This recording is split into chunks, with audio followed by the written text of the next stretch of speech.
Hello, everybody, and welcome to my hotel room. um, sorry, I'm looking a little disheveled. I've been working outside all day. I need to shave, but you know what? We're going to talk about books.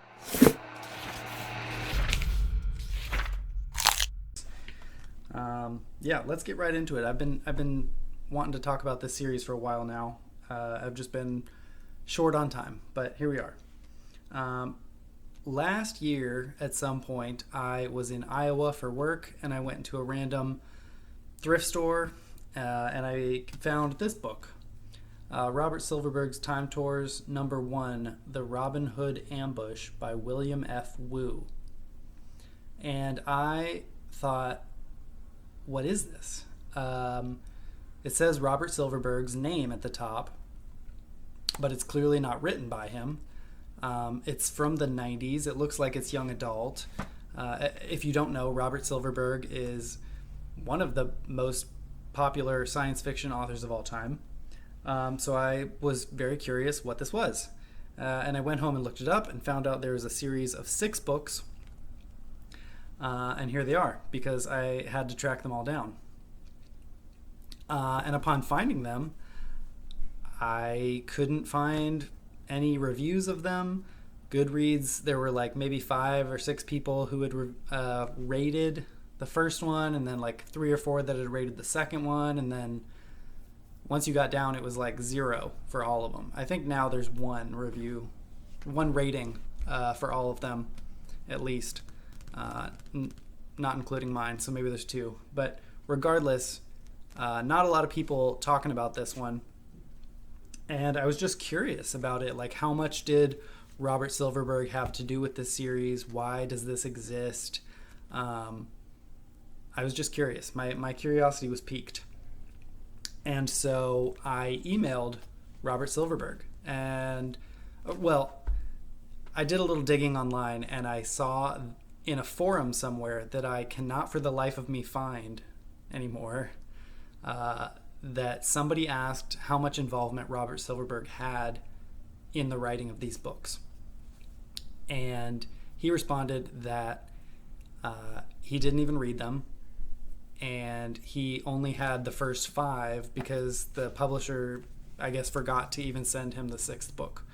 And I thought, well, what if I could get him to read them with me? I thought that would be cool, and we could just discuss them if he had never read them. And so I emailed him, and he responded very kindly, but said, I don't have any desire to read these, basically. And I was like, okay, that's fine.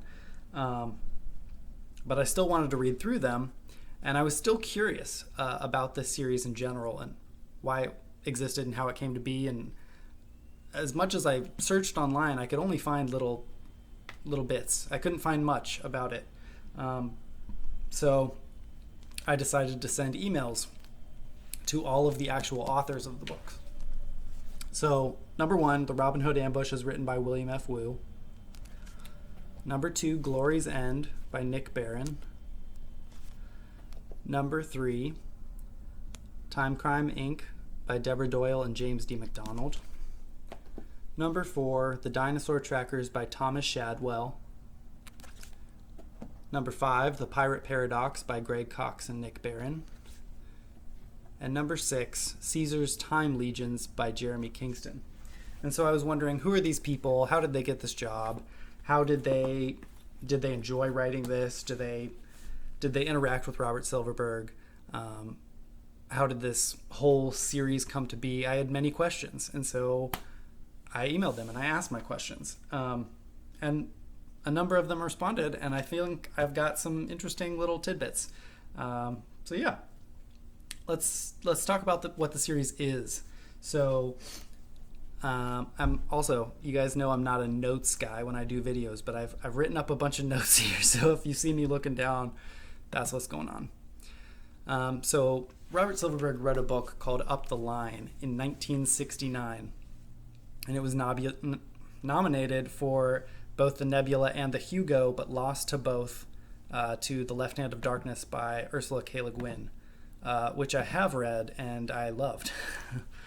Now, if you watch my channel with any regularity, you will know that I have already read Up the Line, and I didn't like it.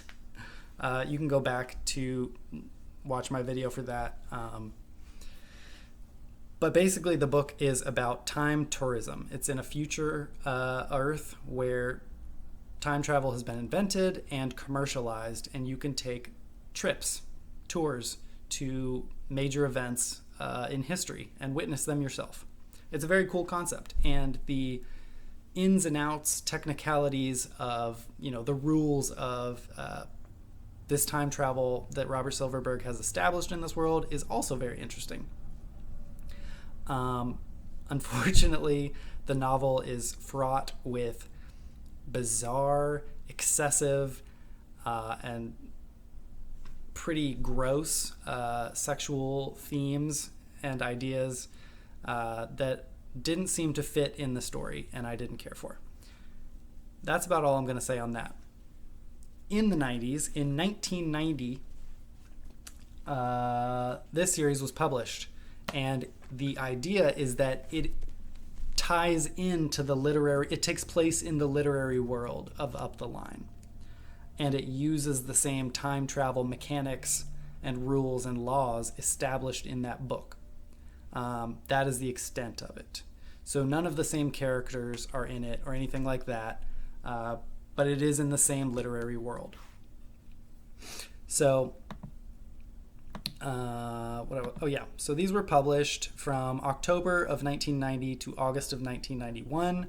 The covers are done by Kevin Johnson, and there is interior art by Alex Nino, who was a prolific and famous comic book writer. And I'll show you some of these interior artworks because they're pretty cool. If you go to the back of the book, you can see, well, maybe you can't. There you go. They've got these sketches, and these are in the backs of all of them that kind of tell you about little bits of history relating to the book you just read with some cool interior artwork. There's about 6 pages in the back of all of these. Also, something else to note is that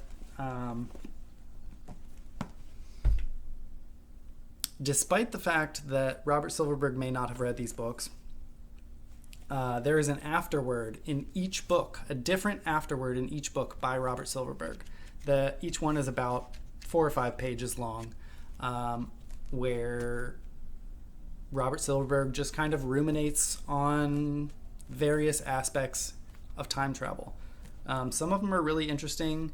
One of them in particular I remember liking a lot, where he talks about, I think it was in this one, where he talks about ancient Rome and how he's just hugely fascinated by ancient Rome and what it would be like to travel there. And these are pretty interesting afterwards. So if you're a Robert Silverberg fan or a Robert Silverberg collector, you can't technically, there is writing by Robert Silverberg in each one of these books that you cannot read anywhere else. I looked online, I did not find them anywhere. So if you're a Robert Silverberg completionist, you have to get these now. You're welcome. So let's go down the line. So Robert Silverberg's Time Tours, book number 1, The Robin Hood Ambush. I will talk about the book in terms of what I thought of it first, and then I'll tell you about a little bit about the actual author. And how this series came to be and stuff. So this one's pretty good. I enjoyed this one a lot. It basically is about these kids who go on a time tour, and they find that their tour guide is smuggling items from the future back to the past and selling them and making money. So he's like a corrupt dude, and they decide to fight some of this corruption by going to find Robin Hood and the merry men, and it plays into the fact that there's not a lot of proof that Robin Hood actually existed, and it's more of legend and myth.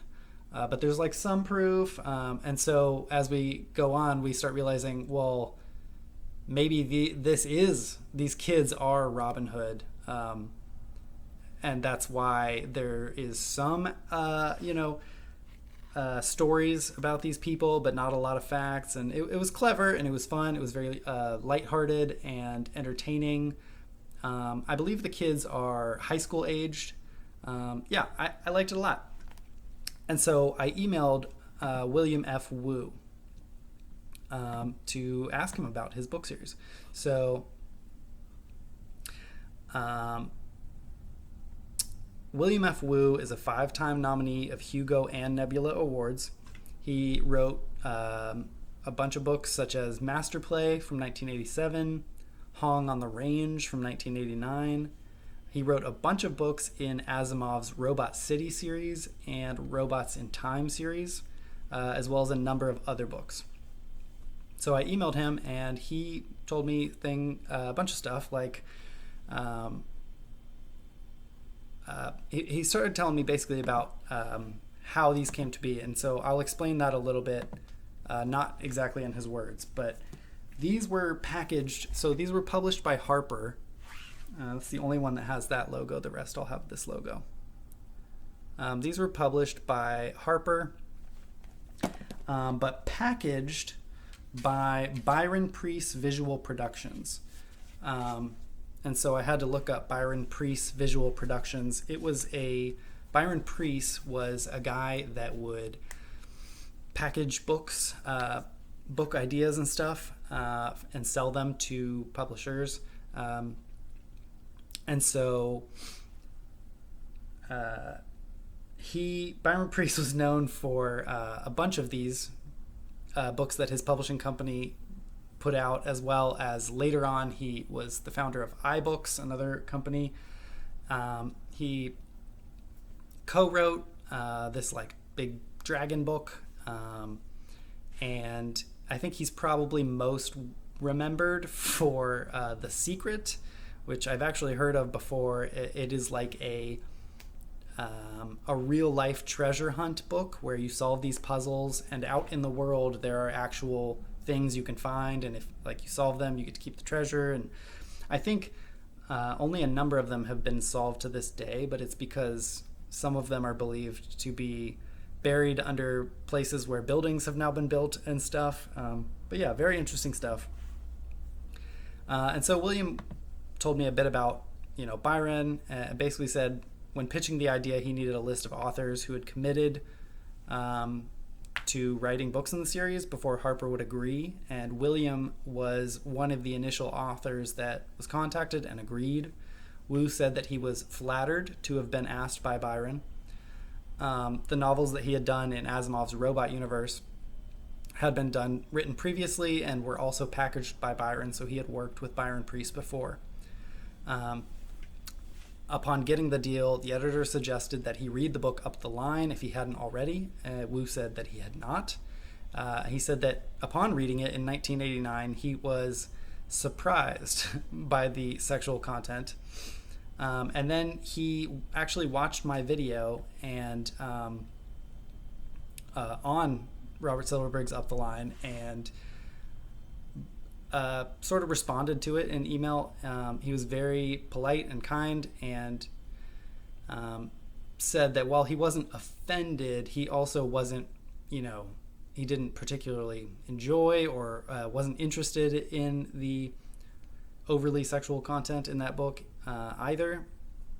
And then he kind of, we had a discussion on the time that it was released, and that science fiction authors were attempting to challenge ideas and push boundaries, and it was written in a time in which this was, fairly commonplace, where there couldn't be this kind of content in books beforehand, and now there could. So they were exploring these ideas, which makes sense to me. I still don't love the book, but it was interesting to hear him speak of, the context in which it was written, and how society's ideas about things change over time, and how we look at things from our perspective in modern day, and how authors also have the right to write stories that offend people.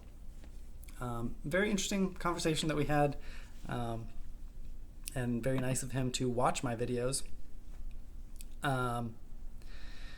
He even suggested I try Silverberg's Dying Inside, which maybe I'll try that one next. He said that he is friends with Silverberg, but they did not consult in any way about his book in the Time Tour series.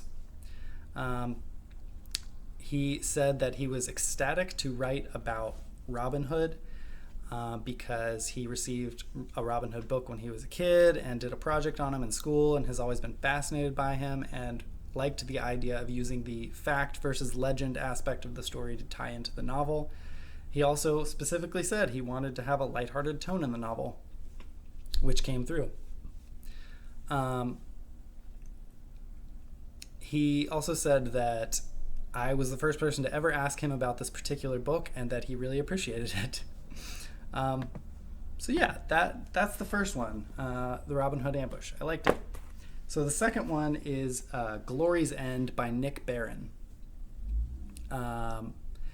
So this was an interesting one because while the first one felt very YA, very high school aged kids, lighthearted tone, this one is about one of the actual tour guides of these time tours.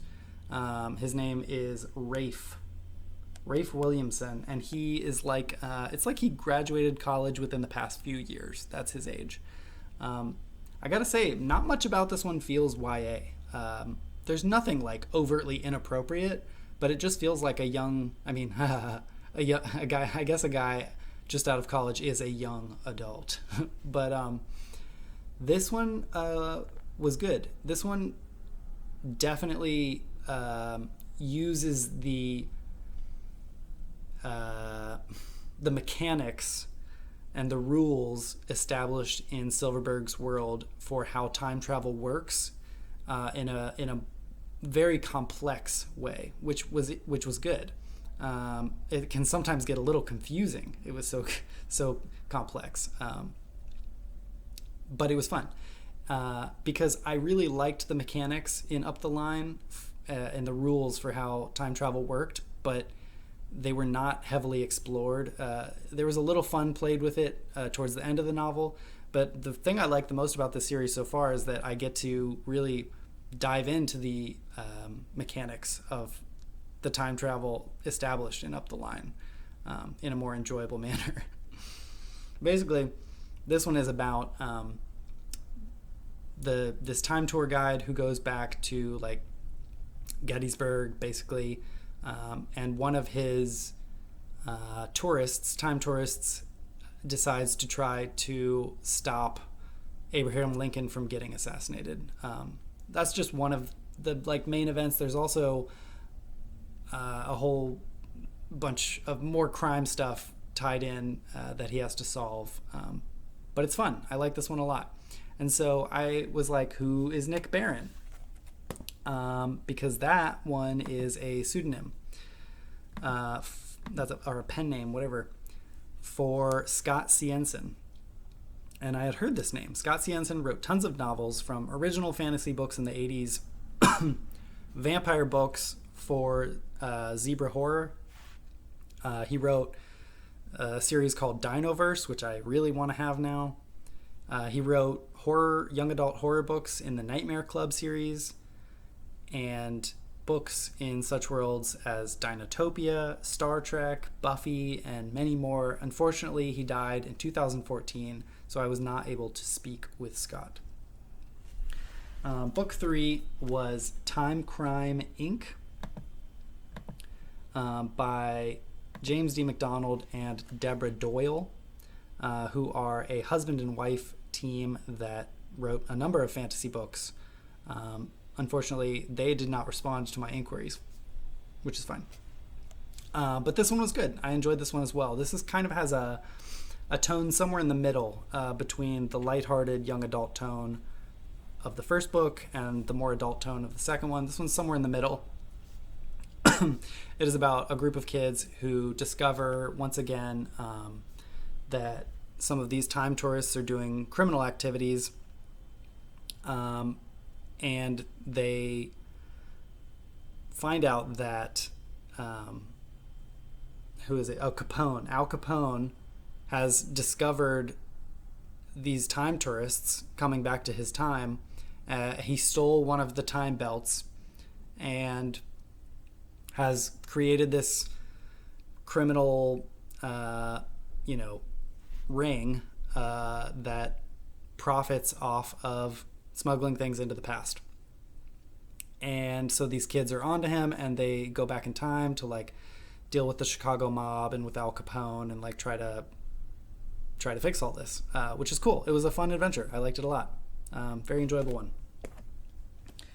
And then we've got book number 4, The Dinosaur Trackers by Thomas Shadwell.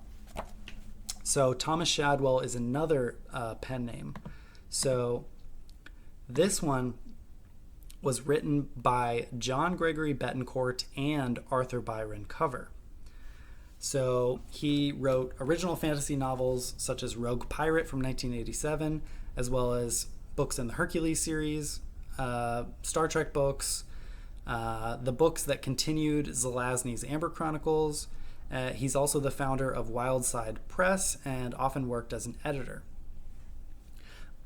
So he gave me a lot of information about this series when I emailed him. He said that he worked on 4 of the 6 books as an editor. He joined Byron Priest Visual Productions as an editor shortly after this series was sold, and he was also hired to write one of the entries. This is technically not the entry that he is referring to when he tells me that he wrote one.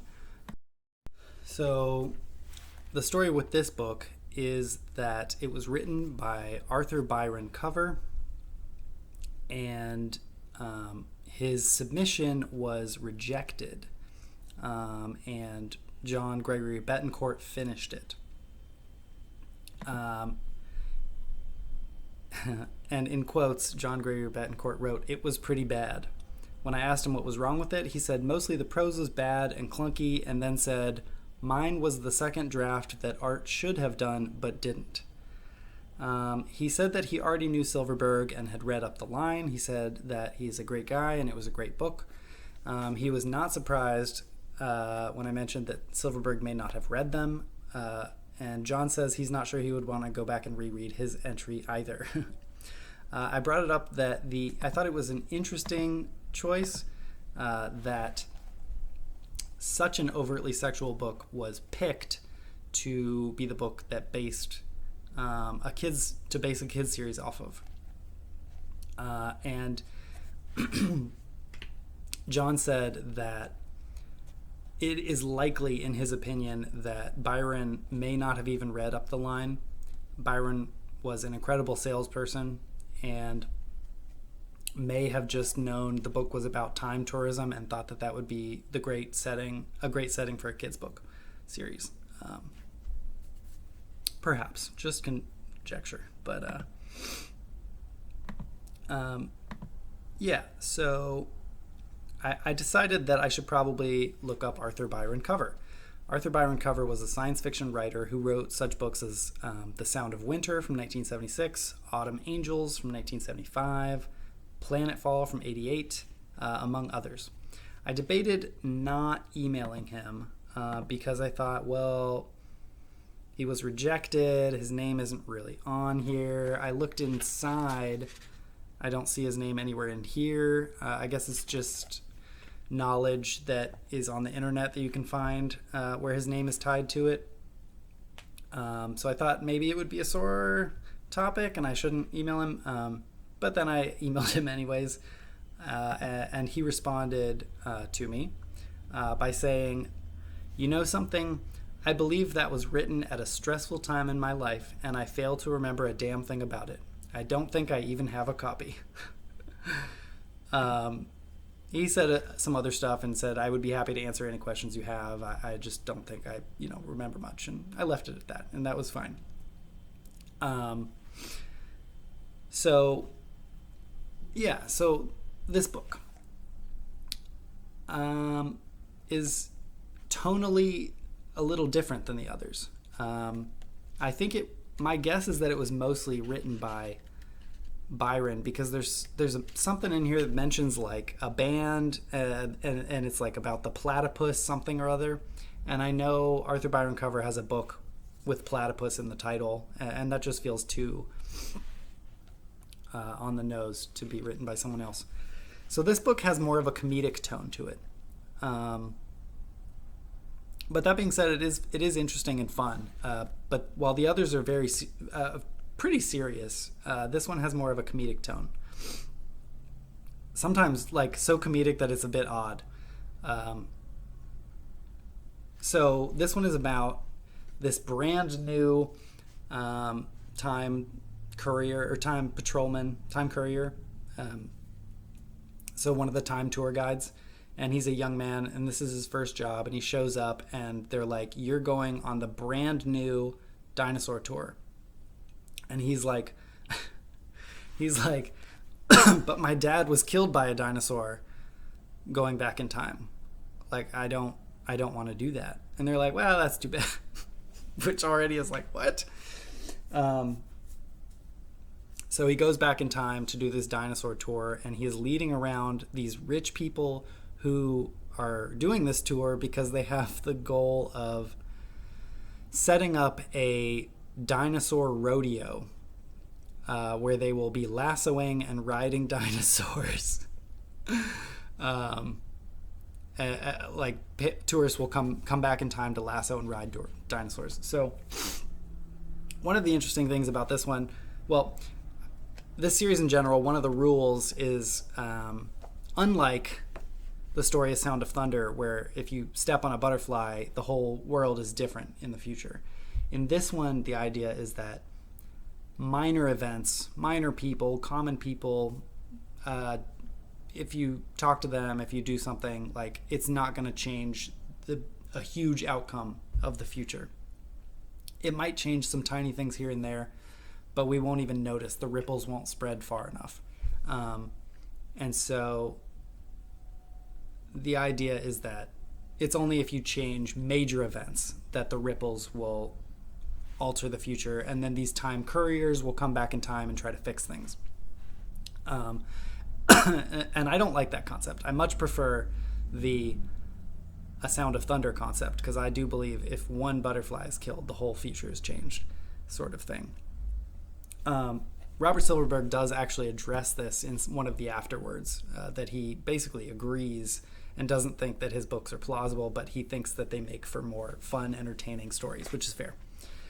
Anyways, the idea with going back to the dinosaur age is that you're so far back that you can just do whatever you want and nothing's going to change, because these dinosaurs are just all going to get wiped out by the asteroids anyways. Which, okay, sure. And so the idea is, like, if they go back here and they're rodeoing dinosaurs and killing dinosaurs, like, who cares? They're all going to get killed by the meteors anyways. So, interesting stuff. A bit silly, but I had fun with it. I didn't dislike it. So that's the Dinosaur Trackers. Now, next we get to The Pirate Paradox, written by Greg Cox and Nick Barron. Now, if you do remember, we saw Nick Barron already for Glory's End. So now we have the guy who wrote Glory's End and one more person. This is a fun one, and it has the same character, Rafe, who was the main character in Glory's End. And so we get a reprise of some characters, which was fun. Basically, this one has him going to work, doing his thing. He goes back to pirate times, and his girlfriend is kidnapped and taken back in time, and he has to go figure out what's going on. It's a fun piratey adventure. I enjoyed it a lot. And so, as you remember, Nick Barron died in 2014, Scott Siensen. But now I could talk to Greg Cox, and maybe Greg Cox could give me some information on Nick Barron as well. And I emailed Greg Cox, and he responded. He is a very kind person. And he had kind of a just fun, reminiscent story. And so I think for this one, it might make more sense if I just read you the email word for word. So I emailed Greg Cox, and here's what he said. Hi, Brian. Talk about a blast from the past. The Pirate Paradox was my first published novel way back when, and there's actually a funny story there. At the time, I was working as an assistant editor in New York City and had also been writing and selling short stories to magazines like Amazing Stories and Aboriginal SF. In short, I had been part of the SSF writing community and fandom for a few years at that point, which was how I came to know John Gregory Betancourt, who was then an editor for Byron Priest Visual Productions. It was John who recruited me to write Time Tours number 5. As it happened, however, wires had gotten crossed, and the same gig was also offered to another writer, Scott Siensen, aka Nick Barron. Oops. Not to worry, we were told. Scott and I could write the book together and split the money. Understand, Scott and I had never met and lived in 2 different states. Furthermore, this was the pre-digital age, before email and sending documents back and forth electronically. We're talking long-distance phone calls and shipping pages back and forth between New York City and Florida by mail. Basically, it was a shotgun marriage.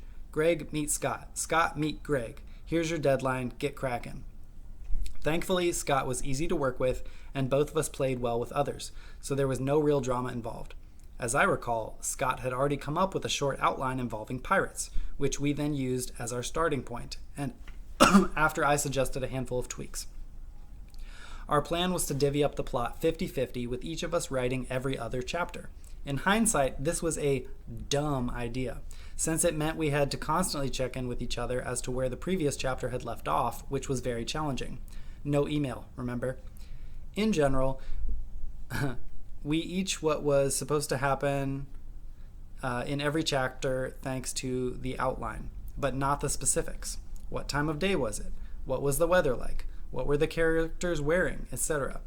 We briefly flirted with the idea of having the hero knocked out at the end of every chapter, so he could wake up in a new situation every chapter, but our editor vetoed that notion very quickly. Anyways, we got the book done, and it eventually saw print, although I remember having trouble finding it at bookstores, much to my frustration. But still, my first novel. At the time, I was working full-time at William Morrow, which was then only a few blocks away from Byron Priest's offices. I remember Betancourt calling me one afternoon to tell me that the cover painting for the Pirate Paradox had arrived. I was so excited, I immediately ran down the street to check it out. As for your other questions, I had not previously read Up the Line, but immediately remedied that once I was approached about writing for the Time Tours series. I remember being amused to discover that the original novel was a lot more adult than YA, with plenty of sex and drugs. Obviously, we were not going to be getting away with any of that in the Time Tours books. I do not recall having any direct contact with Silverberg. Presumably the folks at Byron Priest were running the outlines and manuscripts by him and soliciting his input, but I have no idea. It was above my pay grade. We mostly dealt with John Betancourt.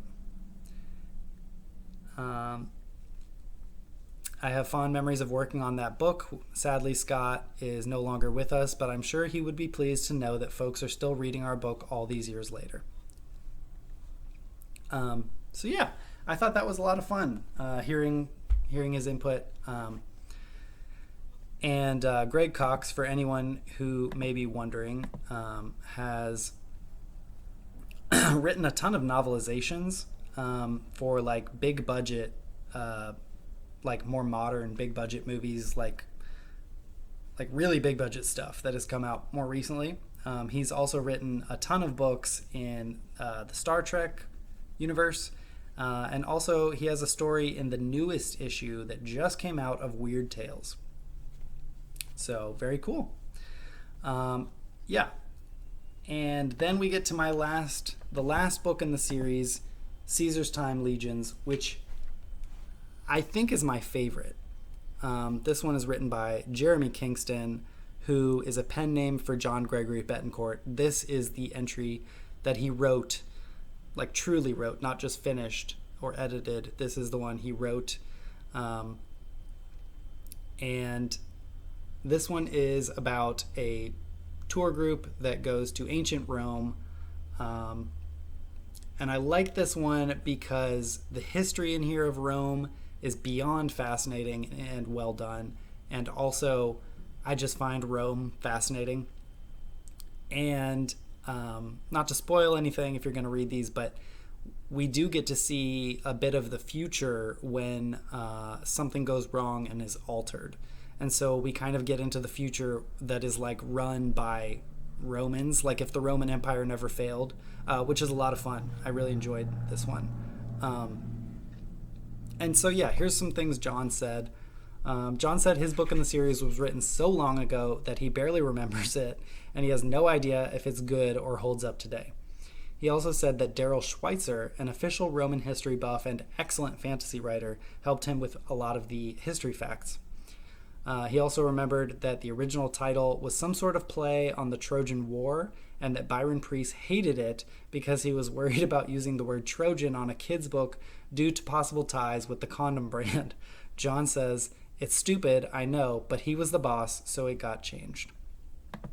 But yeah, there's the Time Tour series. I hope this video wasn't too long, but I wanted to read them and talk about them and find out more information on them because it seemed like nobody had. And I love doing things like this, and I hope you found this interesting, and I hope you seek these out and read them because they're quality books. They're enjoyable. Yeah, that's all I got for you guys. So thanks for watching. Yeah, have a good one.